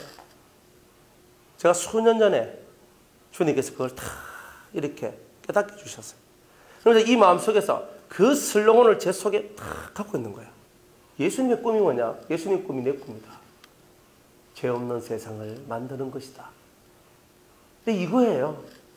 다 이 속에 그걸 다 하나로 지금 다 뭉쳤던 거예요. 그러니까 그 꿈을 딱 놔주고 세상에 출두했는 거예요. 출사표를 던지면서 나왔잖아요. 그것도 제가 나온 게 아니라 주님이 끄집어내신 거죠. 그래서 나와서 정말 죄 없는 세상을 만들어내는 그 일을 해라. 그러면 죄 없는 세상을 어떻게 만듭니까? 죄 없는 사람을 만들어라. 네? 어떻게 죄 없는 사람을 만들어요? 회개가 극으로 가야 된다. 사람들은 회개가 너무 약하다. 회개다운 회개를 하지 않는다. 자기 가슴을 찢는 회개를 하는 자는 지금 이 시대에 몇 명이 되겠느냐. 자기 가슴을 찢으며 회개하며 죄를 아파하고 통회하는 그런 자들을 너는 만들어라. 그런 거예요. 그래서 이제 그렇게 하는 거예요. 정확하게 비전이 왔고 정확한 메시지가 왔고 정확하게 깨달았고 그러니까 정확하게 살 수밖에 없는 거예요. 그러니까 저는 딱 그게 있어요. 그걸 위해서라면 목숨까지도 내놓을 수 있는 거예요. 제가 그 일을 하다가 죽어야 된다면 죽어야 돼요. 40대 죽어야 된다면 죽는 거예요. 50대 죽어야 된다면 죽는 거예요. 언제든지 주님이 원하실 때 제 목숨을 가지고 가시옵소서. 주님이 저에게 수명을 주시는 한 당신이 제게 주신 그 사명의 일을 감당하며 하나님께 영광, 하나님께 영광. 그런데 하고 나는 죽었어요. 그런데 뭘 남겨야 돼요? 후손을 남겨야 되는 거예요. 후손을. 이 후손이 중요하잖아요. 엘리야 밑에 엘리사가 있잖아요. 이게 멋진 얘기 아닙니까? 모세의 밑에 여호수아가 있잖아요. 여호수아 밑에 없어요. 대가 끊겼잖아요. 모든 신앙생활, 내가 모든 신앙을 완성했다 할지라도 이것을 이어받을 후손이 없으면 내 사역은 절반은 성공했지만 절반은 실패한 거예요. 적어도 인생살이를 딱 마칠 때 나 같은 거 하나는 만들어 놓고 가야 돼요. 육으로는 2개나 만들어 놨어요, 저는. 그죠? 육으로는 내 새끼가 2명이나 있어요. 그런데 그거는 어쩔 수 없이 살다 보니 다 만들어진 거였고, 진짜 중요한 거는 진짜 나의 이 비전과 나의 이 꿈과 하나님으로 받았던 이것을 그대로 함께 받아서 내가 죽고 난 다음에도 나와 같이 똑같이 일할 그 사람을 만들어야 된다는 거예요. 이게 저의 사역인 거예요. 그래서 후손이 필요한 거예요. 부부가 청춘 남녀가 결혼해가지고 가정을 꾸렸는데 자식이 없어. 얼마나 그게 슬픈 얘기인지 모르잖아요. 10년을 살았는데 자식이 없네요. 20년을 살았는데 자식이 없어요. 그러면 끝났죠? 후손이 없잖아요. 이 사람들이 죽으면 이 사람들의 흔적은 그로 끝나는 거죠. 그러나 자식을 낳고 자식을 낳으면서 자신의 후계가 만들어져요. 제가 오가니까 우리 아버지가 오가고 저도 오가고 제 아들도 오가요. 그러니까 내려가는 거잖아요. 영적으로도 제가 있고 제 제자가 있고 제 정제자가 있고 보제자가 있고 이제 이렇게 내려가는 거잖아요. 그러면서 이 정신을 받아서 그대로 실천하고 살아갈 수 있는 그런 사람 만들어내는 거, 이게 아주 중요한 인생살이의 아주 중요한 핵심 포인트 중에 하나더라는 거예요. 그래서 후손을 만드는 거라. 그러니까 여러분들이 나 혼자 은혜 받고 나 혼자 뭐 은혜 받고 어쩌고 저쩌고, 그거는 여러분의 개인의 삶인 거예요. 그러나 후손을 만들어내는 것은 공적인 삶인 거예요. 언젠가 여러분들도 이 공적인 삶으로 들어오셔야 되지 않겠습니까? 저 전도 3명 했어요. 전도 3명 해서 교회는 갖다 바쳤는데, 그러나 나를 닮은 제자는 없지요. 제 꼬라지를 닮으려고 할 만큼 제가 뭐 안 돼 있습니다. 그러면 자기 꼬라지를 만들어야죠. 제자가 스승을 볼 때 항상 제자는요, 자기의 스승이 최고가 되기를 원해요. 안 그렇습니까? 학교에서도 우리 교수님은 우리나라에서 이 분야에서 이거야. 프라이드 이게 있잖아요. 훌륭한 스승이 되셔야 됩니다. 훌륭한 아버지가 되시고 훌륭한 스승이 되셔야 돼요. 이 앞에 서 있다는 말은 수많은 사람들의 눈이 쳐다보고 있다는 것이고, 수많은 사람이 눈이 쳐다볼 때에 흠모할 만한 가치가 있는 사람이 되어줘야 된다는 거예요. 그래야 사람들이 무릎 꿇고 저를 받아주시옵소서. 저는 당신의 제자가 되고 싶습니다. 이래서 1명, 2명, 3명이 모여서 정말 그들을 내가 주님으로부터 받았던, 또는 때로는 나의 스승으로부터 받았던 그런 많은 노하우들을 전수해주고 가르쳐주면서 그들을 키우고 양육하여 정말 자기 닮은 꼴의 제자를 만들어내는 거죠. 그렇게 하라는 거예요. 이게 야레시예요. 신앙생활 이렇게 하는 거예요. 그냥 막무가내로 그냥 내 좋은데 내가 좋으니까 하고 내가 좋으니까 이거 아니에요. 여기까지 하나님 영광, 하나님께 찬송, 이까지는요 내 마음의 세계에서 다 만들어져요. 하지만 이제 후손은요 이제 그것이 현실 속에서 삶 속에서 만들어지는 거예요. 이거 한번 도전해 보셔야 되겠죠? 그죠? 아직 시간이 있죠? 너무 늦으면 이제 이빨 빠지고 나면 안 됩니다. 그러니까 그 전에 이 길로 들어오셔야 되는 거예요. 그 다음에 7번째가 에녹입니다.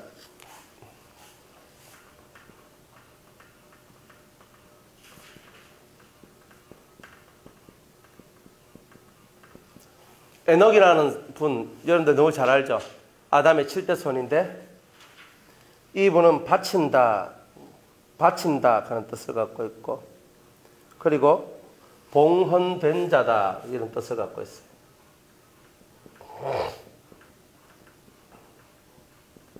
이런 뜻을 갖고 있어요. 그러니까 이 에녹은요 하나님 앞에 완전히 바쳐진 인생이다. 에녹이 300년 동안 하나님과 동행했다. 뭘 하면서? 자식을 낳으면서. 위에 뭐예요? 후손을 만들면서. 그죠? 후손을 만들면서 자식을 낳으면서. 같은 말이에요.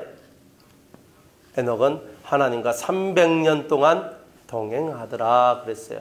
그러니까 자식을 낳으면서 뭘 해야 돼요? 하나님과 동행을 해야 되는 거예요. 후손을 만들어내면서 영적인 제자들을 만들어내면서 하나님과 동행을 하는 거예요. 그 사람은 자기의 삶을 살지 않아요. 바친다. 봉헌되었다. 이 정도 단계까지 오면은 이 사람은 하나님의 사람이에요. 바쳐진 인생인 거예요. 누가 보더라도 우리 가족들이 제일 먼저 누가 인정해야 돼요?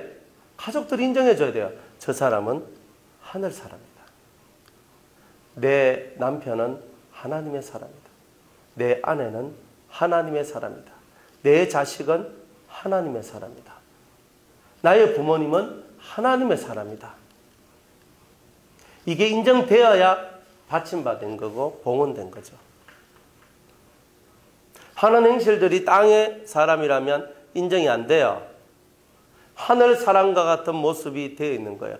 그러니까 공적으로 인정이 돼요. 가족으로부터 먼저 인정받으셔야 돼요. 가족한테 당신은 하나님의 사람이야. 엄마는 하나님의 사람이에요. 아버지는 정말 하나님의 사람이에요. 그래야 우리가 하나님의 일을 할 때 태클을 안 걸어요. 태클을 안 걸어요. 바친 자, 바쳐진 자예요. 봉헌된 자예요. 헌금으로서 바쳐졌어요. 그 소유가 하나님께 있는 거예요. 그게 에녹이에요. 멋있잖아요. 진짜 우리는 예수 믿고 살아가는데 멋있는 인생을 살아가야 돼요. 이렇게 봉헌된 자, 정말 이렇게 봉헌된 자가 되어줘야 돼요. 그죠? 몸밖에 드릴 것 없어. 이 몸 바쳐 드립니다. 정말 이 속에서 내 이 삶을 드립니다. 내 이 몸을 드립니다. 내 전 인생을 드립니다. 주여 나를 받으소서. 진짜 이 봉헌하는 삶이 돼야 되죠. 이게 돼야 돼요. 전 삶이 그렇게 바쳐져야 돼요. 그러니까 날 위해서 피 흘리신 주를 위해서 날 위하여 피 흘리신 예수 그리스도 안에서 살기를 원합니다. 주님이 내 안에 내가 주님 안에 살기를 원합니다. 주님과 내가 둘이 아니요 하나가 되기를 원합니다. 가슴을 치면서 우리는 그 하나님 앞에 바쳐진 자로서 봉헌된 자로서의 삶을 살아가야 된다는 거예요. 그 위대한 에녹이 바로 이런 사람이라고 얘기하고 있는 거죠. 그리고 이 신앙의 이 계보 흐름을 한번 보세요. 얼마나 정교합니까? 이런 정교한 이 흐름 속에 우리가 들어와서 내 자신을 하나님 앞에 온전히 봉헌시킬 수 있는 그런 자리까지 우리가 들어와야 되지 않느냐. 그 다음에 8번째는 에녹 다음에 무두셀라입니다.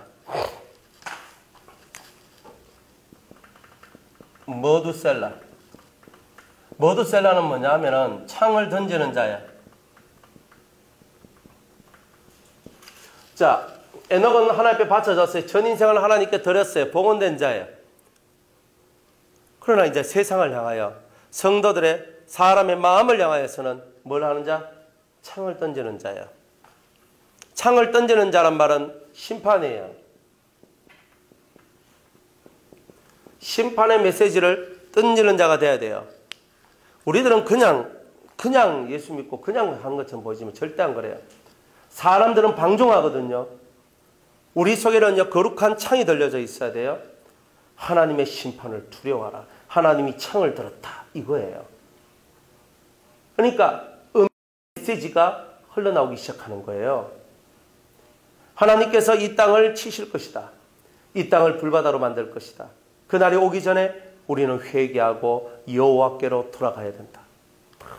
이런 메시지를 던지는 거예요. 이런 사람은 시대적 메시지, 시대적인 메시지를 전하는 자예요. 그러니까 여러분들이 하나님 앞에 바쳐졌으면 하나님의 메시지를 전파해야 되잖아요. 하나님의 메시지를 전파하면서 하나님의 마음을 선포하고 하나님의 뜻을 선포하는 선포자의 삶을 저와 여러분들이 살아가는 거 아니겠어요? 진정한 공적인 업무는 뭐예요? 하늘로부터 받은 하나님의 계시와 영감과 말씀들을 세상을 향하여 선포하는 거예요. 때가 되면 하나님께서 이 온 세상을 파괴시키시리라. 형제들아 깨어나라. 일어나라. 하나님의 심판의 날이 가까웠더라. 옛날에 구약에 있는 수많은 선지자들이 이 창을 던지는 자와 같이 창을 들고 하나님의 심판의 때가 가까웠다라고 한 거예요. 성경에서는요, 창을 던지는 자가 몇 명이 나와요. 제일 먼저 창을 던지는 자가 누구냐면 비느하스예요. 비느하스가 죄를 꿰뚫는 창을 들었어요. 두 번째는요, 누가 창을 들었어요? 사울 왕이 창을 들었어요. 왜요? 다윗을 죽이려고. 창을 든 자는 반드시 죽이게 돼 있어요. 선한 목적이든 악한 목적이든. 창의 끝은 사람을 죽이는 대로 가는 거예요. 그러니 반드시 이것은 심판이 올 것이라는 것을 대변하는 거예요. 하나님의 이 창 끝이 네 살가죽을 뚫기 전에 너는 돌아오라. 이런 거예요. 겁나죠? 진짜 이런 거예요. 이런 메시지를 전파하는 게 하나님의 사람이에요. 잘 될 겁니다, 형제님. 하나님 은혜 받을 거예요. 아유, 주님이 당신을 얼마나 사랑하는데 쭈쭈쭈 이렇게 하고 있는 거는 너무 약하고 어리기 때문에 그런 거예요. 그러나 제가 제자를 키우고 다스리고 이끌어 나갈 때는 그렇게 다 할 수 있어요. 하지만 시대적인 메시지를 전할 때는 그렇게 안 해요. 창을 든 자처럼 이 창이 내 손에서 떠나는 순간에 너의 백가죽은 뚫혀질 것이다. 이렇게 나옵니다. 얼마나 겁나요? 하나님의 메시지는 의미한 거예요. 그리고 무서운 거예요. 그것들을 가지고 있는 자예요. 대단하죠? 그러니까 여러분 이런 메시지를 가지고 있어야 돼요. 하나님이 주신 메시지를 갖고 다 던질 수 있는. 그래서 비느하스 같이 죄를 그냥 확 꿰뚫어낼 수 있는 이런 창을 들고 있는 거예요. 그 다음에 머두셀라 다음에 라멕이죠. 라멕.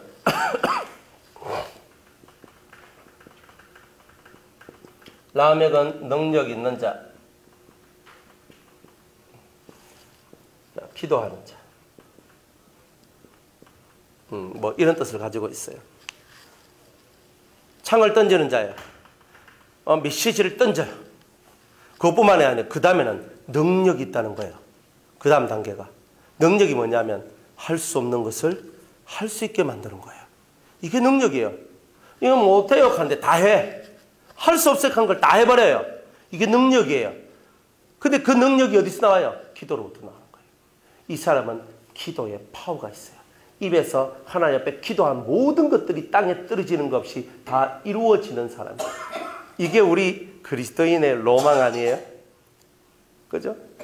여러분들이 막 기도하면 하나님이 딱 듣고 응답해 주시고 역사해 주시고 막 나와 함께 계신다는 것이 막 보여지는 뭐 그런 거. 그런 거 원치 않습니까? 진짜 그거 원하잖아요. 솔직한 얘기잖아요. 그게 남 얘기하듯이 생각할 거 없잖아요. 솔직하게 저도 그런데 뭐 제가 기도하면 하나님 다 들어줘야 돼. 무조건 다 들어주셔야 되니까요. 내 말한 대로 다 이루어져야 된다니까요. 진짜 이런 세계가 있다는 거예요. 어마어마한 능력의 세계예요. 근데 이런 것은 기도 외에는 만들어지지 않아요. 기도는 왜 해요? 하나님과 교통하는 거예요. 실제적인 교통, 하나님과의 진실한 교통, 하나님의 음성과 내 음성이 서로 교차하면서 대화하면서 하나님의 마음과 뜻을 정확하게 이해하고 받드는 바로 그런 기도자만이 할 수 없는 것을 할 수 있는 능력자가 된다는 거죠.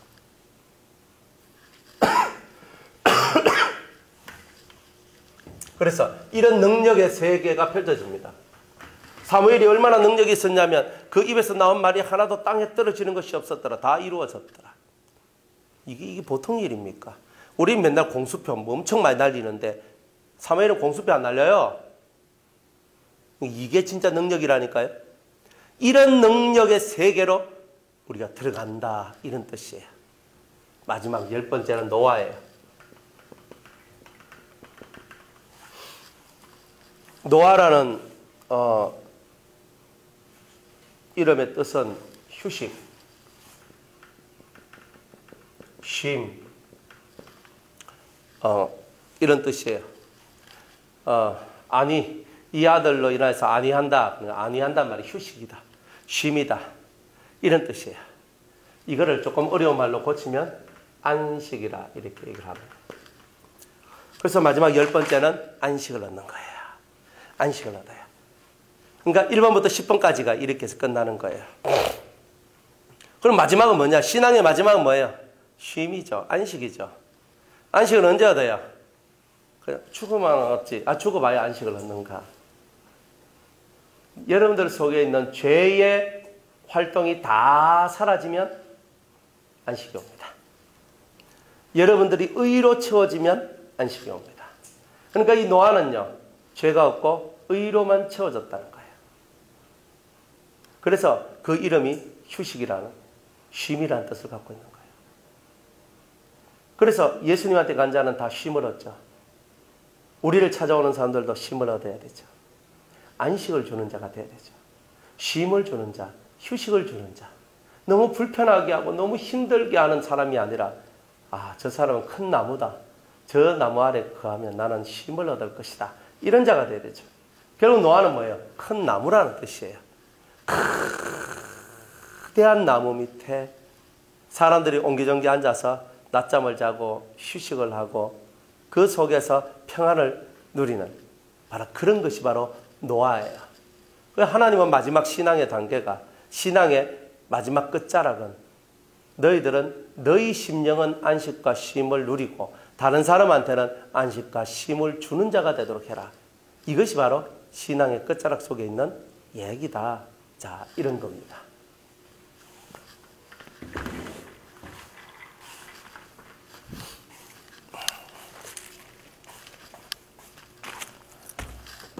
오늘 했던 이 말씀들을 여러분들 잘 기억하시고 신앙의 계보, 신앙생활이란 것이 어떤 식으로 흘러가고 있는지, 무엇을 내가 가지고 있어야 되는지 정확하게 깨닫는 은혜가 있기를 주의 이름으로 축복합니다.